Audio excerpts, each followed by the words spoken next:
El polvo se levantaba del suelo reseco, una niebla dorada y sofocante que se adhería a la piel y cubría el aire con el olor a tierra vieja y a miedo. El grito de Helena no fue un sonido, sino un desgarro en el tejido del universo. Se clavó en el pecho de todos los que lo oyeron, una daga de puro terror maternal. Su hijo, Leo, de apenas 6 años, yacía inmóvil en el centro de la improvisada plaza de tientas, una pequeña figura de camisa rayas azules en medio de un vasto océano de arena rojiza.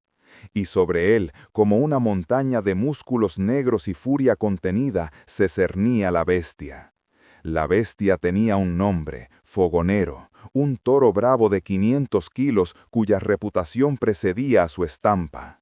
Acababa de ser soltado para la tienta, el ritual sagrado de la ganadería de los de la Vega, donde se probaba la bravura de los futuros sementales. Pero algo había salido mal, terriblemente mal. Una de las talanqueras, de madera vieja y reseca por décadas de sol andaluz, había cedido con el primer embate. El pánico se había desatado como una plaga. La gente, en su mayoría jornaleros y sus familias invitados a la fiesta anual, corrió en todas direcciones.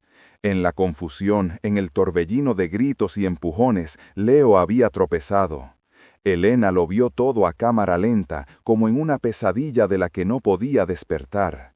El crujido de la madera, el estruendo de la multitud, el pequeño tropiezo de su hijo, y luego el silencio atronador que cayó cuando todos se dieron cuenta de lo que había sucedido.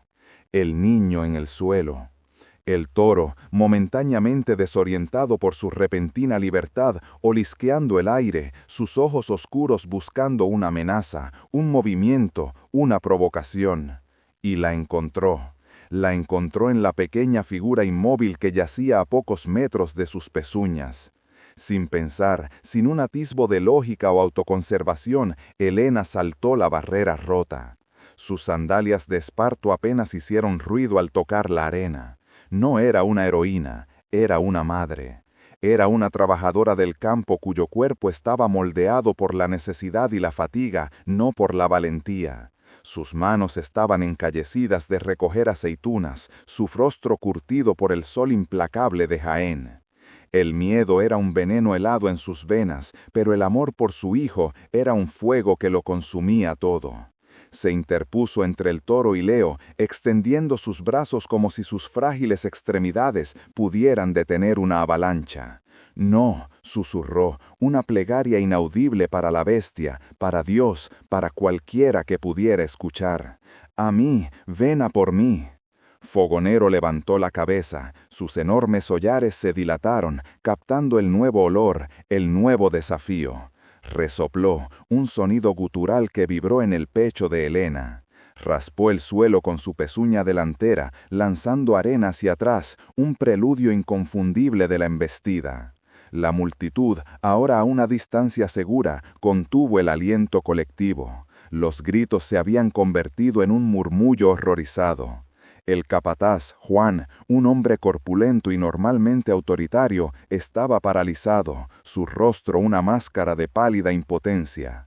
Los jóvenes vaqueros, tan llenos de bravuconería minutos antes, ahora solo podían mirar, aferrados a las barreras como si éstas pudieran protegerlos del espectáculo de la muerte inminente. En la periferia de esta escena congelada, apartado bajo la sombra de un viejo olivo que presidía la finca, un hombre observaba. Su nombre era Rafael Montes. Tenía 73 años y la piel de su rostro era un mapa de arrugas profundas, cada línea una historia de sol, viento y gloria pasada. Vestía una sencilla guayabera blanca y pantalones de lino, y en su mano derecha sostenía un bastón de madera de olivo, no tanto por necesidad como por costumbre. Sus ojos, de un azul desvaído por el tiempo, no mostraban pánico, mostraban una calma glacial, una concentración absoluta que parecía fuera de lugar en medio del caos. Era el abuelo de la familia de la Vega, el patriarca, aunque el título ahora pertenecía a su hijo, Ricardo. Para la mayoría de los presentes, Rafael era solo un anciano, una reliquia de otros tiempos que pasaba sus días sentado a la sombra, contando historias que nadie tenía ya tiempo de escuchar. Hablaban de él en susurros, del maestro Montes, una leyenda cuyo nombre había llenado plazas desde Madrid hasta Sevilla décadas atrás. Pero las leyendas, como las fotografías antiguas, se desvanecen. Para Elena y los demás jornaleros, él era simplemente el señorito viejo, una figura silenciosa y distante en el paisaje de sus vidas. No sabían que en esos ojos azules ardía todavía el fuego de 1000 tardes de gloria y tragedia, el conocimiento instintivo de la danza mortal entre el hombre y el toro. Rafael vio el instante preciso en que los músculos del cuello del toro se tensaron, vio la imperceptible bajada de la cabeza, el movimiento que precede a la muerte. Sabía que no había tiempo para gritar órdenes, para esperar a los jóvenes inexpertos, el tiempo se había agotado. Dejó caer su bastón, el sonido sordo en la tierra pasó desapercibido para todos excepto para él. Y entonces el viejo torero se movió. No corrió. Correr era para los que sentían miedo, y el miedo era un lujo que Rafael había abandonado hacía 50 años en la arena de las ventas. Su movimiento fue un fluir, una aceleración económica y precisa que desmentía su edad. Parecía deslizarse sobre la arena más que pisarla. Mientras se movía, sus ojos nunca abandonaron al toro, leyendo su lenguaje corporal como un erudito lee un texto antiguo. En su camino, agarró la chaquetilla roja de un vaquero que la había dejado caer sobre una talanquera. No era una muleta, ni siquiera un capote, era un simple trozo de tela, pero en sus manos se transformaría en un escudo, un señuelo, un arma. Elena cerró los ojos, esperando el impacto que la haría a pedazos. Pudo oír el trueno de las pezuñas sobre la tierra, un tambor que anunciaba su final. Abrazó el aire frente a ella, como si pudiera abrazar a su hijo una última vez. El olor a polvo y a sudor animal era abrumador. El fin. Pero el impacto nunca llegó. En su lugar escuchó un grito. No era un grito de terror, sino de mando. Una palabra cortante y poderosa que pareció rasgar el aire. Toro! Elena abrió los ojos. A su lado, tan cerca que podía sentir el calor que irradiaba su cuerpo, había aparecido una figura. Era el anciano, el señorito viejo. Estaba de pie, erguido, con la espalda recta como un junco. En su mano izquierda sostenía la chaquetilla roja extendida, ofreciéndola al toro como una invitación. Su cuerpo estaba perfilado, casi de lado, en una postura de una elegancia y un desafío que desafiaban toda lógica. Fogonero, a escasos 2 metros de embestir a Elena, se detuvo en seco. Sus pezuñas se hundieron en la arena, levantando una nube de polvo. Su furia, que había estado enfocada en la mujer y el niño, encontró un nuevo objetivo. Este nuevo hombre no era una presa asustada, era un adversario. Había algo en su quietud, en la forma en que lo miraba directamente a los ojos, que encendió el instinto más profundo del toro. Era el desafío que había estado esperando. El toro resopló, sacudiendo su enorme cabeza. Los pitones, afilados como cuchillos, brillaron bajo el sol. Rafael no se inmutó, no retrocedió ni un centímetro, solo movió la tela roja, un gesto mínimo, casi imperceptible con la muñeca, un susurro visual. «Venga, bonito, venga, que aquí estoy yo», murmuró el anciano, su voz tan baja que solo Elena, paralizada a su lado, pudo oírla. No había miedo en su tono, sino una extraña mezcla de respeto y autoridad. Hablaba con el toro como si fuera un viejo conocido. La multitud observaba, atónita. ¿Qué estaba haciendo el viejo? ¿Se había vuelto loco? Ricardo de la Vega, su hijo, intentó saltar a la plaza, pero fue retenido por el capataz. «Espere, don Ricardo, mire». Y entonces Fogonero cargó. Fue una explosión de poder puro, 500 kilos de músculo y hueso lanzados como un proyectil. La tierra tembló. Pero Rafael Montes no se movió. Esperó hasta el último instante posible, cuando los cuernos del toro estaban a centímetros de su pecho. En ese preciso momento, el tiempo pareció curvarse a su alrededor. Con una fluidez que parecía imposible para un hombre de su edad, dio un paso lateral, un movimiento de ballet mortal, y barrió la chaquetilla roja a lo largo del lomo del animal.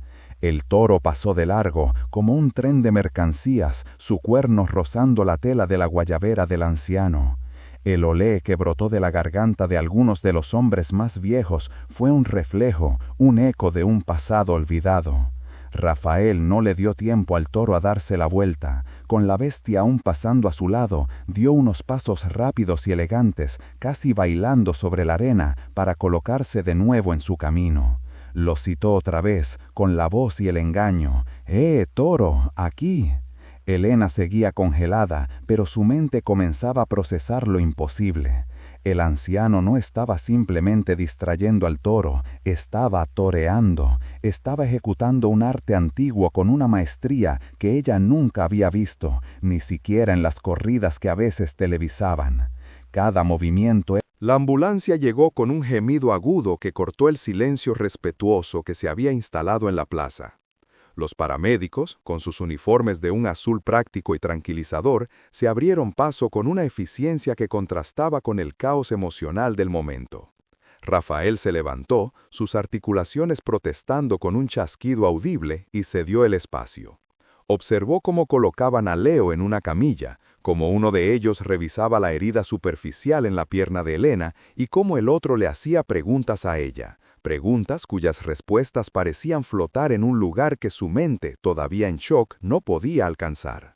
El mundo de Elena se había reducido a dos puntos focales, el rostro pálido de su hijo y la figura erguida del anciano a su lado. El olor a polvo, sangre y sudor animal aún impregnaba el aire, un recordatorio visceral de lo cerca que había estado del abismo. Cuando intentaron subirla a la ambulancia, ella se resistió por un instante, buscando con la mirada a Rafael Montes.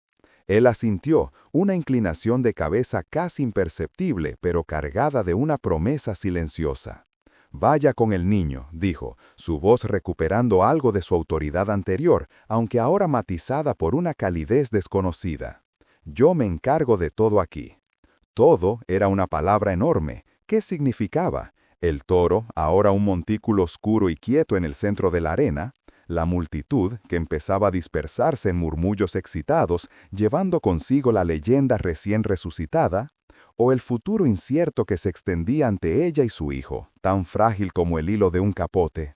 Se dejó llevar, subiendo al vehículo, y la última imagen que tuvo, antes de que las puertas se cerraran, fue la del maestro Montes, de pie solo en la plaza vacía, una silueta recortada contra el cielo morado del atardecer, tan antiguo y resistente como las propias piedras de la dehesa.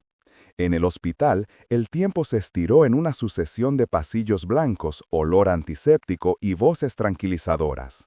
La herida de Leo, aunque fea, era limpia, un corte profundo, pero los cuernos del toro habían pasado a milímetros de la arteria femoral.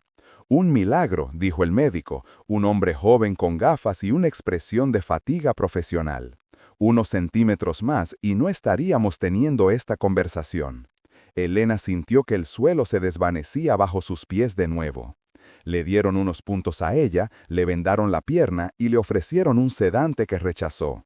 Necesitaba mantener la mente clara. Se sentó junto a la cama de Leo, observando el ascenso y descenso rítmico de su pequeño pecho mientras dormía, agotado por el terror y el dolor.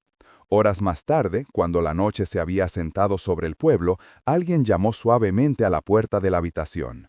Era Juan, el capataz. Se quitó el sombrero gastado al entrar, un gesto de respeto que a Elena le pareció extraño. Sus ojos, normalmente duros y evaluadores, mostraban una mezcla de asombro y una pizca de vergüenza. «Señora Elena», comenzó, su voz ronca. «Don Rafael me ha enviado. Quería asegurarse de que el niño está bien». «Lo está», respondió ella, sin apartar la vista de Leo. «Gracias al señorito». Usó el término por costumbre, pero sonó hueco, inadecuado. Juan se removió incómodo. Él Ha pagado todos los gastos, el hospital, los medicamentos, todo, y ha dicho que no se preocupe por el trabajo, su puesto está asegurado, y que, bueno, que a partir de mañana usted y el niño se mudarán a la casa pequeña junto a la principal. Elena se volvió para mirarlo, confundida. La casa pequeña era donde vivían los mayordomos de la finca, una vivienda modesta pero infinitamente más digna que la choza de adobe que ella llamaba hogar. ¿Por qué? Juan se encogió de hombros mirando sus botas polvorientas. No me lo ha dicho, solo me ha dicho que la madre de un niño valiente no puede vivir entre corrientes de aire. Y me ha pedido que le traiga esto. Le tendió una bolsa de tela. Dentro había comida, pan fresco, queso, fruta y un termo con caldo caliente. Era más de lo que había visto junto en semanas. La generosidad la desarmó, pero también la inquietó. Era el tipo de caridad que creaba deudas y Elena había aprendido a desconfiar de las deudas. Agradeció a Juan con un murmullo y cuando él se fue, se quedó sola con sus pensamientos, que giraban y se arremolinaban como el polvo en la plaza. Mientras tanto, en la finca Montes, Rafael no dormía. La adrenalina de la tarde había dado paso a un dolor profundo y punzante en cada articulación. Su cuerpo, viejo y olvidado de tales esfuerzos, le estaba pasando factura. Se sentó en su estudio, una habitación revestida de madera oscura y estanterías llenas de libros sobre tauromaquia, ganadería y poesía. En la pared, colgado sobre la chimenea, había un único traje de luces, el blanco y trata que había llevado en su última tarde de gloria en las ventas. Ahora parecía el fantasma de un hombre más joven. Se sirvió una copa de coñac, el líquido ambarino temblando en su mano. No pensaba en la ovación ni en la mirada de asombro de su gente, pensaba en el terror primordial en los ojos de Elena, en cómo su cuerpo, frágil y desnutrido, se había convertido en un escudo inquebrantable. La bravura de una madre. Había visto a toreros legendarios, hombres que se creían dioses, flaquear ante un toro de 500 kilos. Pero esa mujer, ella no había flaqueado.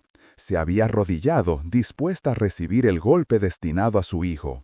Eso era el duende. La verdad desnuda, el arte puro que él había perseguido toda su vida, no en la estética de una Verónica perfecta, sino en el instinto crudo de la vida defendiéndose a sí misma. Y se dio cuenta de algo que lo avergonzó profundamente.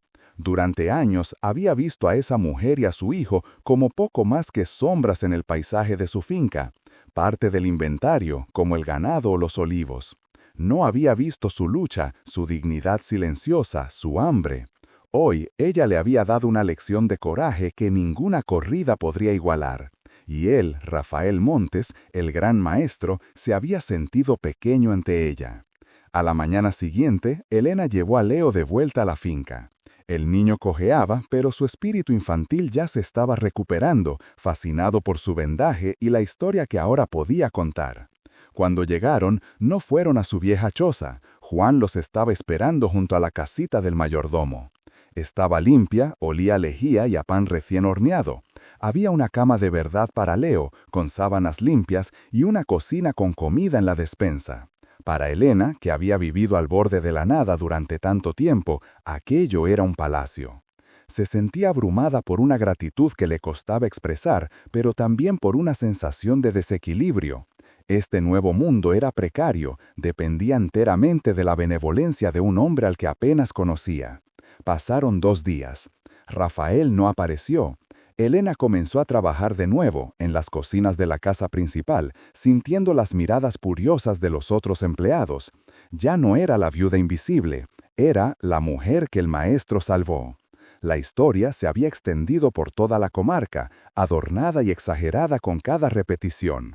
Algunos decían que el viejo Rafael había hipnotizado al toro, otros que había luchado con él a manos desnudas. La leyenda de Montes había vuelto a la vida. Al tercer día, mientras colgaba la ropa en el patio trasero, lo vio. Estaba sentado en una silla de mimbre bajo la sombra de una parrén centenaria, mirando a la distancia. Parecía más viejo que nunca, encorvado y frágil. Tenía una manta sobre las rodillas a pesar del calor. Se acercó con vacilación. «Señorito», dijo en bajo. Él se volvió lentamente. Sus ojos, aunque cansados, eran increíblemente lucidos. «Elena, Por favor, llámeme Rafael. Creo que nos hemos ganado ese derecho. Una leve sonrisa tiró de las comisuras de sus labios. ¿Cómo está el campeón? Está bien, recuperándose, jugando con un palo que ahora dice que es un estoque, respondió ella, sintiendo cómo se relajaba un poco. Bien, el instinto es importante, murmuró él, más para sí que para ella. Hubo un silencio, no incómodo, sino expectante. Quería pedirle disculpas, dijo finalmente, sorprendiéndola. ¿Disculpas? Usted salvó a mi hijo, le debo la vida. No. Yo he vivido en mi mundo, rodeado de recuerdos y fantasmas, y no he visto la vida real que tenía lugar bajo mis propias narices. Su vida, la de su hijo, eso es una ceguera imperdonable para un hombre que se enorgullece de su visión. Hizo un gesto hacia la silla vacía a su lado. Siéntese, por favor, si no le importa hacerle compañía a un viejo. Elena se sentó, con las manos entrelazadas en el regazo. Se sentía como si estuviera en una obra de teatro para la que no había ensayado. «Sabe», continuó Rafael, mirando sus manos manchadas por la edad, «la gente habla del valor en la plaza, de enfrentarse a la muerte. Es una tontería, es un valor fabricado, rodeado de rituales y reglas. El torero elige estar ahí, el toro no. Usted no eligió. El miedo le fue impuesto, y en lugar de huir, lo convirtió en un escudo. No hay arte más puro que ese». Elena tragó saliva. «Solo soy una madre». «Nunca digas solo una madre», la corrigió él con suavidad. «Es el título más honorable del mundo. Yo nunca lo tuve. Mi mujer, Isabel, no pudimos tener hijos. Fue la gran pena de nuestra vida. Llenamos esta casa de trofeos y silencio». Por primera vez, Elena vio una grieta en la fachada del terrateniente, una vulnerabilidad profunda y antigua. En ese momento, Leo salió corriendo al patio, persiguiendo una mariposa. Al ver a Rafael, se detuvo, su cojera casi olvidada. Se acercó tímidamente. Rafael lo miró con una ternura que transformó su rostro arrugado. «¿Te gustaría ver algo, jovencito?» Leo asintió. Los días se convirtieron en semanas, y las semanas en un tejido de rutinas sencillas y profundas. Leo ya no corría a esconderse al ver a Rafael. Ahora corría hacia él, con los brazos abiertos, arrastrándolo de la mano para mostrarle un nido de golondrinas o una flor silvestre particularmente obstinada que había crecido entre las piedras del patio. Rafael, a su vez, le enseñaba los secretos de la dehesa, cómo leer las nubes para predecir la lluvia, cómo diferenciar el canto del jilguero del de la alondra e incluso cómo imitar el mugido de los becerros más jóvenes para deleite del niño y diversión de Elena. Ella los observaba desde la cocina, con el corazón hinchado de una gratitud que a menudo le empañaba los ojos.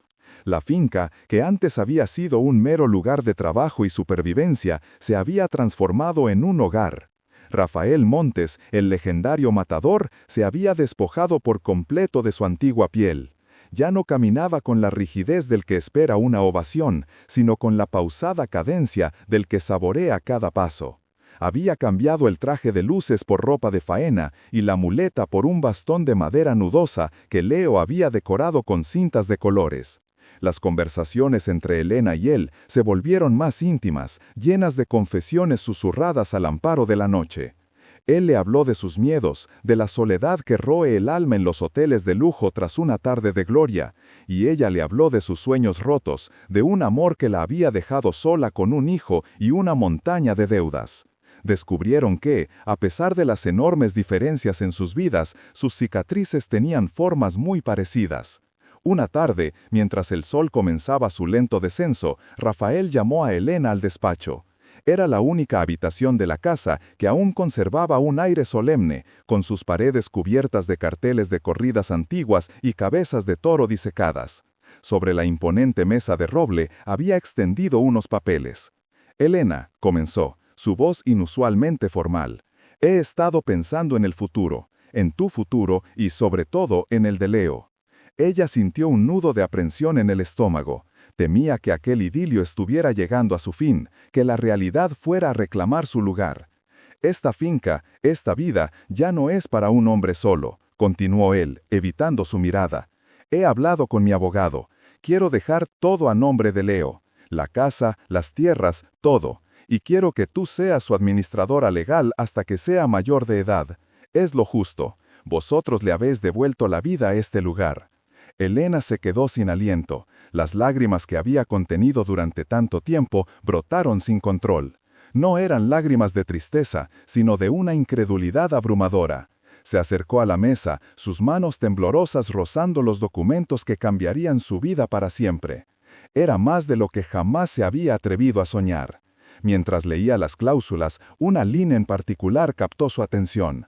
Estaba en una sección sobre los activos de la propiedad, una nota a pie de página escrita a mano por el abogado. Mencionaba un seguro de vida que Rafael había contratado décadas atrás, con una póliza de beneficiario muy específica. La beneficiaria designada no era un familiar ni una institución benéfica. El nombre escrito en la vieja tinta azul, casi desvaído por el tiempo, era el de una mujer, Isabel Vargas. El corazón de Helena se detuvo. Isabel Vargas. El nombre le resultó extrañamente familiar, un eco doloroso de un pasado que había intentado enterrar. Era el nombre de su propia madre, la mujer que la había abandonado cuando era solo una niña, desapareciendo sin dejar rastro. Su madre, a quien creía muerta o perdida para siempre, figuraba como la única heredera de la inmensa fortuna del hombre que ahora quería dejarle todo a su nieto. Levantó la vista, pálida como el papel que sostenía, y miró a Rafael, que la observaba con una expresión indescifrable, una mezcla de afecto y una profunda antigua tristeza. Rafael, susurró, su voz apenas un hilo. ¿Quién es Isabel Vargas? El aire en el despacho se volvió denso, pesado con el peso de décadas de secretos.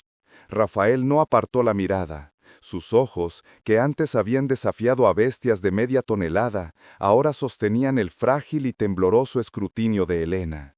Dejó escapar un suspiro largo, un sonido que pareció llevarse los últimos vestigios de su formidable fuerza.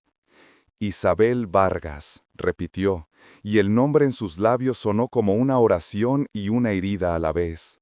Fue el gran amor de mi vida, y tu madre. Helena se tambaleó, apoyándose en el borde del escritorio de caoba maciza para no caer. Las piezas del rompecabezas, fragmentos que ni siquiera sabía que tenía, comenzaron a encajar con una claridad dolorosa y vertiginosa. El rancho, la inesperada generosidad, la forma en que Rafael miraba a Leo, no era solo la mirada de un anciano solitario, era algo más profundo, algo posesivo y familiar. Nos conocimos mucho antes de que yo me convirtiera en el torero que el mundo conoció, continuó Rafael, su voz ahora un murmullo nostálgico. Ella era una bailaora de flamenco, fuego y gracia en un solo ser. Vivimos un amor prohibido, intenso, un amor del que naciste tú, mi pequeña Helena. La revelación la golpeó como una cornada. El hombre que la había salvado, el anciano que quería asegurar el futuro de su hijo, era su padre, el padre que nunca supo que tuvo.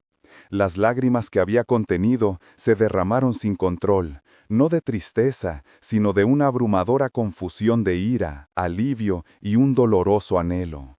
¿Por qué?, logró preguntar, su voz ahogada. ¿Por qué me abandonaron? Yo no te abandoné, nunca. La vehemencia en su voz la hizo retroceder. Tu madre, ella tenía sus propios demonios. Venía de una familia poderosa que la había desheredado por estar conmigo, un simple aspirante a torero. Cuando me hice famoso, la presión, los viajes, la soledad, la quebraron. Un día simplemente se fue. Se llevó una parte de mi alma y me dejó contigo, el único tesoro que me quedaba. Pero su familia, ellos regresaron. Usaron su influencia, sus abogados, y me amenazaron con arruinar mi carrera y quitarme la custodia si no te entregaba. Dijeron que te darían una vida mejor, lejos del peligro de mi mundo. Fui un cobarde, Helena. Pensé que te estaba protegiendo, así que te dejé ir, creyendo que estaría segura. Puse a Isabel como beneficiaria de todo, esperando que un día volviera por ti, por nosotros, pero nunca lo hizo. Rafael se levantó con dificultad, sus viejos huesos protestando, y se acercó a ella. Por primera vez, Helena vio más allá del legendario matador. Vio a un padre roto que había vivido una vida de arrepentimiento. «He pasado 50 años buscándote», dijo, sus dedos nudosos rozando su mejilla con una ternura que la hizo estremecerse. Cuando vi a ese toro cargar hacia Leo, no vi a un niño cualquiera, vi a mi nieto, mi sangre, y supe que el destino, por fin, me estaba dando una segunda oportunidad para hacer lo correcto. Este rancho, esta fortuna, no es caridad, es tu derecho de nacimiento. Elena, sin palabras, aceptó y abrazó de su padre, un gesto que había anhelado toda su vida sin siquiera saberlo. Durante las siguientes semanas, una nueva rutina se estableció. Leo corría libre por los campos, riendo mientras su abuelo le enseñaba los nombres de las constelaciones y los secretos de la tierra. Elena comenzó a gestionar los asuntos del rancho, encontrando un propósito y una sensación de pertenencia que nunca había conocido. Firmó los documentos, aceptando la herencia no como un regalo, sino como la recuperación de una vida que le habían robado. La paz, frágil pero real, parecía finalmente haberse instalado en sus vidas. Una tarde soleada, mientras revisaba viejas cajas en el ático en busca de fotos de su padre, encontró un pequeño cofre de madera cerrado con un candado oxidado. Forzó la cerradura y dentro, junto a un par de zapatillas de baile gastadas y un programa de flamenco amarillento con el nombre de Isabel Vargas en la portada, había un fajo de cartas atadas con una cinta de seda roja. Eran de su madre, dirigidas a Rafael, pero nunca enviadas. La caligrafía era elegante y desesperada. La primera carta hablaba de su amor inmortal, la segunda de su dolor por haberlos dejado. Pero fue la última carta, fechada apenas un año después de su desaparición, la que hizo que la sangre de Elena se helara en las venas. Con el corazón martillándole contra las costillas, leyó la última línea, escrita con una mano temblorosa que había manchado la tinta. «Mi amor, no me fui por elección. Mi padre descubrió tu secreto, el que guardabas tan celosamente incluso de mí. No sé cómo lo supo, pero amenazó con revelarlo al mundo entero si no desaparecía de tu vida y de la de nuestra hija. Tuve que irme, Rafael. Tuve que irme para proteger el legado de tu verdadero nombre, Alejandro de la Cruz». Elena dejó caer la carta, el papel flotando hasta el suelo polvoriento. Alejandro, el nombre resonó en su mente, no como el de un torero, sino como el del criminal más buscado de España en esa época. Un hombre acusado de una serie de atracos a bancos y joyerías, un fantasma que se había desvanecido sin dejar rastro, justo cuando la carrera de Rafael Montes comenzaba a despegar. Miró por la ventana hacia el campo, donde su padre, el anciano y amable, le enseñaba a su hijo a lanzar piedras sobre el estanque. El hombre que la había salvado del toro no era solo un torero legendario, era un fugitivo. Y ahora, ella y su hijo estaban atados a su fortuna, a su rancho y a un secreto mortal que había permanecido enterrado durante medio siglo. El aire del atardecer se espesó, cargado con el peso de la revelación. Elena sentía el latido de su corazón en la garganta, un tambor sordo que marcaba el compás de un mundo que se desmoronaba. Cada risa que llegaba desde el estanque, cada instrucción paciente que Alejandro, no, Rafael, tenía que ser Rafael, le daba a Mateo, se convertía en una nota discordante en la sinfonía de mentiras que había sido su vida. Recogió la carta con manos temblorosas, las palabras de su madre ardiendo bajo sus dedos. ¿Cómo había podido vivir su madre con ese secreto? ¿Cómo había podido él, el hombre que la había criado, construir una vida entera sobre cimientos tan frágiles y peligrosos? La puerta principal se abrió con un suave chirrido, y los pasos familiares de su padre resonaron en el suelo de baldosas.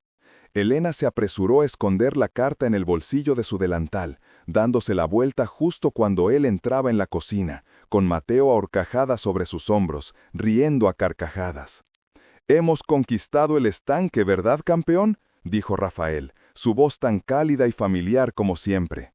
Pero ahora, Elena oía un eco distinto en ella, una resonancia de un pasado que no conocía. «Soy el rey de las piedras», exclamó Mateo, agitando un puñado de guijarros lisos.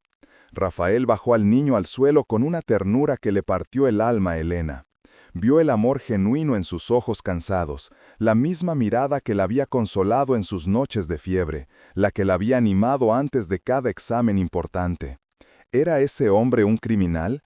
¿O era simplemente un hombre que había hecho lo que fuera necesario para sobrevivir, para proteger a la mujer que amaba, para criar a una hija que no era suya? ¿Estás bien, hija?, preguntó él, notando su palidez. Pareces como si hubieras visto un fantasma.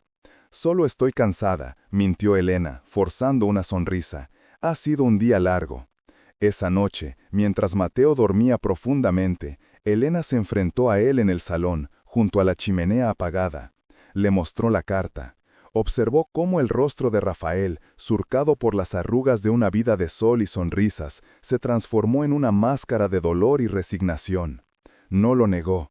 Le contó fragmentos de su historia, la pobreza, las malas decisiones, el atraco que salió mal, la huida desesperada. Le contó cómo conoció a su madre, el amor instantáneo que lo redimió, y el pacto que hicieron para enterrar a Alejandro de la Cruz para siempre, y dejar que Rafael Montes naciera. Todo lo que hice, Elena, cada día de estos 50 años, ha sido para protegeros, susurró, su voz rota, para darte la vida que tu madre y yo nunca tuvimos. Elena quería odiarlo, quería sentir la rabia de la traición, pero solo encontraba una profunda y abrumadora tristeza.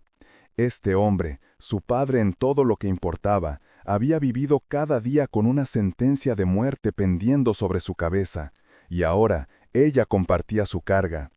A la mañana siguiente, un coche negro, desconocido y reluciente bajo el sol de la mañana, subió por el largo camino de tierra que llevaba al rancho. Elena lo vio desde la ventana de la cocina, con una taza de café a medio beber en la mano. Su corazón se detuvo. No era un coche de la policía. Era lujoso, imponente. 2 hombres con trajes oscuros y caros bajaron del vehículo. No se acercaron a la puerta principal. En cambio, caminaron lentamente alrededor de la propiedad, sus ojos escrutando cada rincón, cada ventana, como si estuvieran evaluando la fortaleza de una jaula. Rafael apareció a su lado, su cuerpo repentinamente tenso, la fragilidad de sus 73 años reemplazada por una alerta felina que Elena nunca había visto. ¿Quiénes son?, preguntó ella en un susurro. Él no apartó la vista de los hombres. No son la ley, dijo, su voz baja y grave. La ley te arresta. Ellos vienen a cobrar. Uno de los hombres levantó la vista, y sus ojos se encontraron con los de Elena a través del cristal. No sonrió, simplemente asintió, un gesto lento y deliberado, como si la estuviera marcando. Luego, sacó un objeto de su bolsillo. No era un arma, era un antiguo reloj de bolsillo dorado. Lo abrió, lo miró, y luego lo cerró de golpe con un chasquido metálico que pareció resonar incluso a esa distancia. El oro del último atraco, dijo Rafael, su voz apenas audible. Se suponía que debía repartirse. Nunca lo hice. Lo usé todo para comprar este rancho, para construir esta vida. No sabían dónde encontrarme. Hasta ahora. El hombre del traje guardó el reloj y luego levantó la mano, no hacia ellos, sino hacia la colina distante que bordeaba la propiedad. En la cima, bajo la luz cruda de la mañana, apareció una tercera figura. Era una mujer, su silueta recortada contra el cielo azul. Aunque estaba demasiado lejos para distinguir sus rasgos, algo en su postura, en la forma en que sostenía la cabeza, le resultó a Elena extrañamente familiar. La mujer levantó unos prismáticos, apuntándolos directamente hacia la ventana de la cocina, directamente hacia ellos. «Dios mío», murmuró Rafael, retrocediendo un paso, su rostro perdiendo todo color. «¿Papá? ¿Quién es?», preguntó Elena, el pánico apoderándose de ella. Rafael se giró para mirarla, y por primera vez en su vida vio verdadero terror en los ojos de su padre, un miedo mucho más profundo que el de enfrentarse a un toro furioso. «Es la hija del socio que traicioné», dijo, tragando saliva, «la que juró encontrarme, tu hermana». El aire en la cocina se volvió denso, pesado como la tierra húmeda después de una tormenta. La palabra hermana resonó en el silencio, no como un lazo de sangre, sino como el eco de una sentencia. Elena miró a su padre, luego a su hijo acurrucado contra su pierna, y finalmente de vuelta a la silueta distante en la colina. Una hermana. Una vida entera de mentiras se derrumbó en ese instante, dejando solo los escombros de lo que creía que era su familia. El hombre del traje, que hasta ahora había permanecido como un espectro silencioso, sonrió con suficiencia. «Parece que la reunión familiar está completa», dijo, su voz cortando la tensión como un cuchillo. Isabela ha sido muy paciente, décadas de hecho, pero la paciencia, como el oro, tiene un límite. Rafael, que parecía haber envejecido 10 años en 10 segundos, se apoyó en la mesa de la cocina. Su mirada estaba fija en la figura lejana, como si pudiera sentir el peso de su odio a través de la distancia. Isabela no perdonará a Elena, no es como tú. Ella heredó el corazón de su padre, duro y frío como el metal de una caja fuerte. No le importa este rancho, ni el dinero que queda. Quiere lo que les robaron, una vida, y cree que quitándome la mía, la suya será restaurada. De repente, el hombre del traje dio un paso hacia la puerta, como si su papel de mensajero hubiera terminado. «Ella les da 1 hora», anunció, mirando su reloj de oro. «1 hora para decidir quién paga la deuda, el viejo ladrón o su legado. La elección es suya. Después de eso, bueno, digamos que el toro fue solo el comienzo». Con esas palabras salió de la casa, dejando la puerta abierta. El sol de la mañana entraba a raudales, pero no traía calor, solo iluminaba el polvo que danzaba en el aire cargado de miedo. Elena sintió el pequeño cuerpo de Leo temblar contra ella. Debía protegerlo. Esa era la única verdad que le quedaba en un mundo que se había vuelto irreconocible. «Papá, ¿qué hacemos?», susurró, su voz rota. Rafael se enderezó. El terror en sus ojos no había desaparecido, pero ahora estaba mezclado con una resolución de acero, la misma que había mostrado en la arena. Caminó hacia un viejo baúl de madera que siempre había estado en un rincón de la sala, cubierto de mantas polvorientas. Elena nunca lo había visto abrirlo. Con manos temblorosas pero decididas, levantó la pesada tapa. Dentro no había recuerdos ni reliquias familiares, sino 2 revólveres antiguos, bruñidos y letales, y un gastado capote de brega, el de sus días de gloria, doblado con una precisión casi reverencial. Tomó una de las armas y se la tendió a Elena, con la culata hacia ella. «Tú proteges al niño, no dejes que nadie entre a esta casa, yo me encargaré de Isabela». «No», dijo Elena, su voz firme por primera vez, «no lo harás solo. Ella es mi hermana, esta es mi pelea también». Rafael la miró, una mezcla de orgullo y desesperación en su rostro. Asintió lentamente y cogió el otro revólver. Pero antes de que pudieran dar un paso más, un sonido inesperado los congeló a todos. El teléfono de la cocina, un viejo aparato de disco que rara vez sonaba, comenzó a timbrar, sus campanillas metálicas perforando el silencio mortal. Se miraron el uno al otro, con el corazón en un puño. Nadie los llamaba nunca. Lentamente, como si se moviera a través del agua, Elena se acercó y levantó el auricular. «¿Sí?», dijo, su voz apenas un susurro. Del otro lado, una voz de mujer, tranquila y helada como el invierno, respondió. No era la voz que esperaba, no sonaba vengativa ni airada, sonaba familiar, inquietantemente familiar. «Elena», dijo la voz, y un escalofrío recorrió la espalda de Elena, porque reconoció el tono, el matiz, el eco de sí misma en esas palabras. «No escuches a papá, no he venido por su vida, he venido por la tuya. Abre el cajón de la cocina, el que está debajo de los cuchillos, hay una carta allí. Léela y entenderás por qué el verdadero monstruo nunca ha sido el hombre que nos abandonó, sino la madre que te crió». El auricular se deslizó de los dedos entumecidos de Elena, golpeando la horquilla del teléfono con un chasquido plástico que resonó como un disparo en la quietud sofocante. Las palabras de la mujer, su hija, tenía que serlo, giraban en su mente como fragmentos de vidrio. El verdadero monstruo, la madre que te crió. No tenía sentido. Su madre, su abuela, había sido su único refugio, la mujer que le había enseñado a odiar al hombre que ahora sostenía un revólver frente a ella. El viejo, cuyo rostro había sido una máscara de furia, ahora parecía desconcertado, su mirada yendo del teléfono a Elena y luego a la puerta. El niño, ajeno al veneno que se vertía a través del cable telefónico, seguía aferrado a la pierna de su madre, su pequeño cuerpo temblando.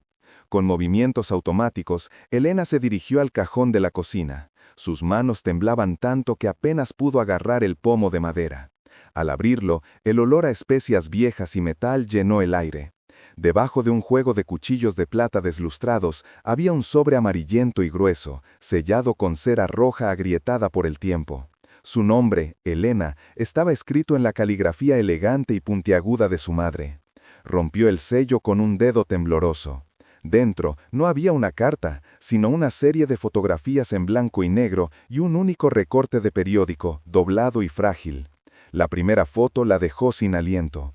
Era una mujer joven, de pie junto a un toro negro y magnífico en un corral. La mujer reía, con el pelo recogido y una mirada llena de vida y desafío. Era idéntica a la mujer que le había llamado por teléfono, pero también, de una manera dolorosa y extraña, era un reflejo de sí misma.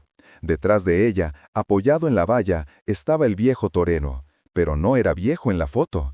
Era joven, sonriente, y miraba a la mujer no con la furia de un enemigo, sino con la devoción de un amante.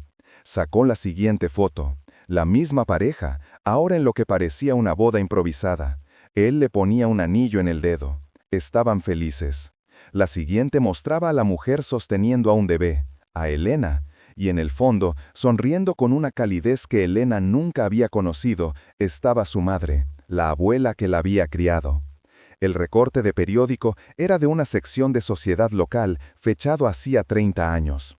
El titular decía: «Tragedia en la familia de la plaza. Joven promesa del toreo pierde a su esposa en un parto». El artículo relataba cómo la esposa del célebre matador había muerto dando a luz a su segunda hija, una niña que trágicamente también había fallecido a los pocos días. El torero, devastado por la doble pérdida y culpando al peligro de su propia vida por el estrés que, según él, había causado la complicación, se había retirado de los ruedos y desaparecido de la vida pública, dejando a su hija mayor, de apenas 7 años, al cuidado de su abuela materna. Elena dejó caer los papeles sobre la mesa. Su mente se negaba a conectar las piezas. La mujer de la foto, la esposa muerta, era la mujer del teléfono. Su hermana, la niña que supuestamente había muerto. Y la abuela, su salvadora, les había mentido a todos. Había separado a un padre de su única hija superviviente, alimentando a la niña con un veneno de odio durante décadas para mantenerla a su lado. El viejo torero, su padre, vio la comprensión y el horror en su rostro. Bajó lentamente el revólver, sus ojos llenándose de una tristeza tan profunda que parecía un abismo. «Ella te lo dijo», susurró él, su voz rota. «Te dijo que tu hermana había muerto, y me dijo que tú me odiabas tanto que nunca querrías volver a verme. Nos robó a todos». La puerta del patio se abrió lentamente. La mujer del teléfono entró. Sus ojos eran los de Elena, pero endurecidos por años de una vida que Elena no podía imaginar. No parecía peligrosa, solo inmensamente cansada. Su mirada no se posó en su padre, ni en Elena, sino en el niño que se escondía detrás de ella. «He pasado 30 años buscándolos», dijo la mujer, su voz suave pero firme. «Mamá me envió lejos, me dijo que era una maldición para esta familia. Crecí en orfanatos, siempre creyendo que estaba sola, hasta que encontré esto». Extendió la mano y dejó sobre la mesa otro recorte de periódico, mucho más reciente. Era un pequeño anuncio en la sección de clasificados con una foto de un niño sonriente. El texto era simple: «Se busca, niño parecido a este entre 5 y 8 años, recompensa generosa, contactar con la finca La Soledad». La foto era inconfundible, era su hijo, Leo. Elena sintió que el suelo desaparecía bajo sus pies. Miró a su padre, luego a su hermana recién encontrada y finalmente al anuncio que ofrecía una recompensa por un niño idéntico al suyo. No entendía. Si su hermana solo quería reunirse con su familia, ¿por qué ponía un anuncio para encontrar a su hijo? «¿Por qué?», logró preguntar Elena, su voz un hilo. La hermana la miró, y por primera vez, una emoción compleja, una mezcla de piedad y una determinación escalofriante, cruzó su rostro. Porque no es tu hijo, Elena, es el mío, y la abuela te lo robó a ti, igual que me robó a mí de los brazos de nuestro padre.